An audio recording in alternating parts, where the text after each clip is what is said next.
تو چلیے ایک ایسی کہانی کی طرف چلتے ہیں جہاں عزت اور انتقام کی آگ میں دو زندگیاں ہمیشہ کے لیے بدلنے والی ہیں۔ کہانی کی شروعات ہی ایک دھماکے سے ہوتی ہے، ایک ایسی قسم سے جو بدلے کی آگ کو بھڑکاتی ہے۔ یہ الفاظ ہیں غلام بادشاہ کے، جس کی انا پر لگی چوٹ اب انتقام کی پیاس بن چکی ہے۔ تو سوال یہ پیدا ہوتا ہے کہ جب ایک عام سی لڑکی کی ہمت ایک طاقتور جاگیردار کے غرور سے ٹکراتی ہے تو پھر کیا ہوتا ہے؟ یہی وہ تصادم ہے جو اس پوری کہانی کی بنیاد ہے۔ کہانی کا پہلا باب ایک تھپڑ سے شروع ہوتا ہے، ایک ایسا تھپڑ جو رات کی خاموشی میں گونجتا ہے اور دو الگ الگ دنیاؤں کو ہمیشہ کے لیے ایک دوسرے سے ٹکرا دیتا ہے۔ ایک طرف ہے سندری، ایک کالج جانے والی لڑکی، ایک فنکارہ جس کے خواب آسمان کو چھونا چاہتے ہیں، اور دوسری طرف ہے بادشاہ، ایک ایسا آدمی جس کی طاقت اور غرور کی کوئی حد نہیں۔ دو بالکل الگ کردار جن کی تقدیر اب ایک دوسرے سے جڑ چکی ہے۔ بادشاہ کے لیے یہ صرف ایک انکار نہیں تھا، یہ اس کی عزت پر حملہ تھا۔ اس کی دنیا میں نہیں جیسے لفظ کی کوئی گنجائش نہیں، اور سندری کا تھپڑ اس کے لیے ایک ناقابل برداشت توہین ہے۔ لیکن حیرانی کی بات یہ ہے کہ بادشاہ کے غصے میں بھی ایک عجیب سی تعریف چھپی ہے۔ وہ سندری کی ہمت کو دیکھتا ہے اور یہی بات اس کے انتقام کے جنون کو اور بھی ہوا دیتی ہے۔ وہ اسے صرف سزا نہیں دینا چاہتا بلکہ اسے ہر حال میں حاصل کرنا چاہتا ہے۔ جہاں ایک طرف بادشاہ انتقام کی آگ میں جل رہا ہے، وہیں سندری کی دنیا میں ایک الگ ہی جنگ چل رہی ہے۔ وہ اس بات سے بالکل بے خبر ہے کہ ایک طوفان اس کی طرف بڑھ رہا ہے۔ سندری کے لیے رقص صرف ایک فن نہیں، یہ اس کی روح کا اظہار ہے۔ وہ اپنے والد کو سمجھانے کی بہت کوشش کرتی ہے، لیکن اس کی آواز روایت کی اونچی دیواروں سے ٹکرا کر رہ جاتی ہے۔ اس کے والد کے لیے یہ روایت اور خاندان کی عزت کا معاملہ ہے۔ وہ اپنی بیٹی کو اس دنیا سے بچانا چاہتے ہیں جسے وہ سمجھ نہیں پاتے، اور ان کا یہ خوف ان کی محبت پر حاوی ہو رہا ہے۔ اور پھر کہانی میں ایک نیا موڑ آتا ہے۔ وہ پائل صرف ایک زیور نہیں ہے، وہ اس کی ماں کی آخری نشانی ہے، ایک ایسی چیز جو اس کے والد کے دل کے بہت قریب ہے۔ اب سندری کی غلطی صرف ایک غلطی نہیں رہی، یہ ایک بہت بڑا گناہ بن گئی ہے۔ یہاں ہمیں اس کے والد کے دل کی بات سمجھ آتی ہے۔ ان کی سختی بھی محبت کی ہی ایک شکل ہے، ایک ایسی روایتی محبت جو انہیں اپنی بیٹی کی حفاظت کے لیے مجبور کرتی ہے، چاہے اس کے لیے انہیں اپنی بیٹی کے خوابوں کو ہی کیوں نہ کچلنا پڑے۔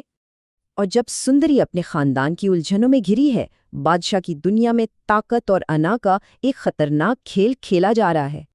اب بادشاہ کے لیے یہ صرف کوئی ذاتی معاملہ نہیں رہا، یہ ایک حکم بن چکا ہے۔ اس نے اپنی پوری طاقت اس لڑکی کو ڈھونڈنے میں لگا دی ہے جس نے اسے سرے عام للکارنے کی ہمت کی۔ لیکن بادشاہ بھی اس کھیل میں اکیلا نہیں ہے۔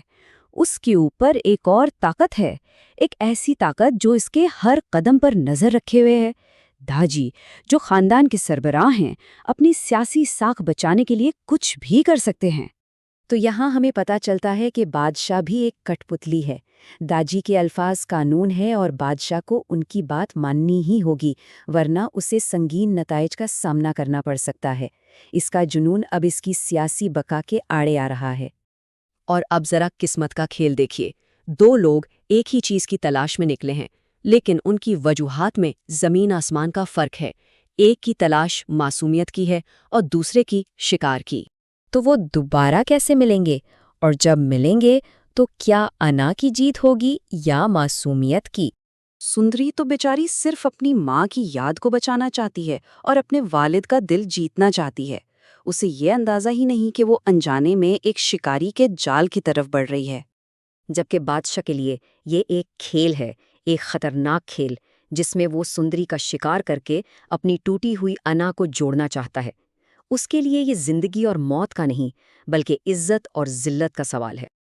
اور یہاں ہم دیکھتے ہیں کہ بادشاہ صرف باتیں نہیں کر رہا، وہ سندری کو ڈھونڈنے کے لیے ہر ممکن کوشش کر رہا ہے، گلیوں میں لوگوں سے پوچھ رہا ہے، اور وہ اس کے بہت قریب پہنچ چکا ہے۔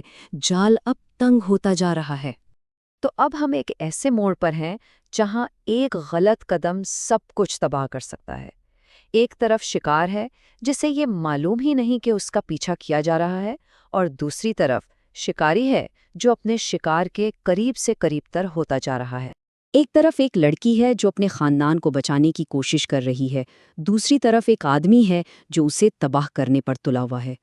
ان دونوں کی حقیقتیں ایک دوسرے سے اتنی مختلف ہیں کہ ان کا ٹکراؤ بہت خطرناک ثابت ہوگا۔ سندری نہیں جانتی، لیکن اس کی دنیا ٹوٹنے کے دہانے پر ہے۔ وہ ایک ایسے کھیل میں پھنس چکی ہے جس کے اصول وہ نہیں جانتی، اور اس کھیل کا انجام بہت خوفناک ہو سکتا ہے۔ تو آخر میں یہ کہانی ہمیں کیا سوچنے پر مجبور کرتی ہے؟ شاید یہی کہ محبت اور نفرت کے درمیان ایک بہت ہی پتلی لکیر ہوتی ہے، اور کبھی کبھی سب سے بڑا خطرہ وہ ہوتا ہے جسے ہم دیکھ نہیں سکتے، جو ایک مسکراہٹ کے پیچھے چھپا ہوتا ہے۔